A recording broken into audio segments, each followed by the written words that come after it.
Écoutez, on a passé au travers de la première phase. La deuxième vague, on va passer au travers aussi.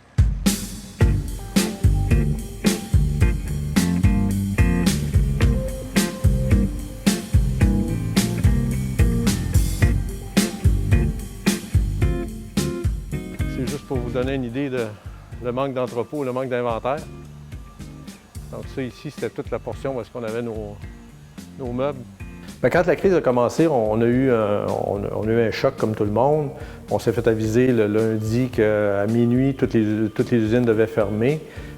Donc, on a fait une cellule de crise qu'on se rencontrait 2 à 3 fois par jour pour gérer la crise.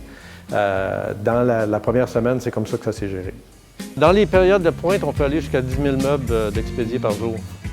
Ce qu'on n'avait pas anticipé, c'est l'augmentation de demandes de la part des consommateurs. Une fois que les magasins et tous les restes du marché du détail ont fermé, les centres d'achat, etc., les gens se sont retournés vers le web comme étant leur place privilégiée d'achat. Et on a été pris dans cette demande-là, de cette surdemande-là, pendant que les usines étaient fermées. Donc, on s'est fait prendre un peu à se faire vider tous nos inventaires. Exactement la même couleur. Ça, c'est une pièce. Ça, c'est laquelle pièce, ça, David? C'est un côté de même, nous autres. OK. Là, elle va être finie dans les autres équipements. En 2004, on a commencé à faire de la vente en ligne pour la première fois. Et on a transformé l'entreprise.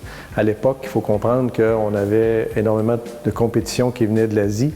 On avait aussi le dollar américain qui était au pair et il y avait aussi des coûts de transport dus aux prix de pétrole qui étaient très, très dispendieux.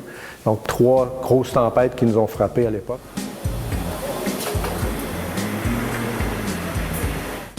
Le virage numérique, il s'est fait par nécessité. On avait, et l'analyse qu'on faisait du marché, de où on s'en allait, une des places d'affaires qu'on avait qui était quand même assez bonne dans les années 90 et le début des années 2000, c'était la vente par catalogue. Et nous, on a estimé que le web allait remplacer la vente par catalogue.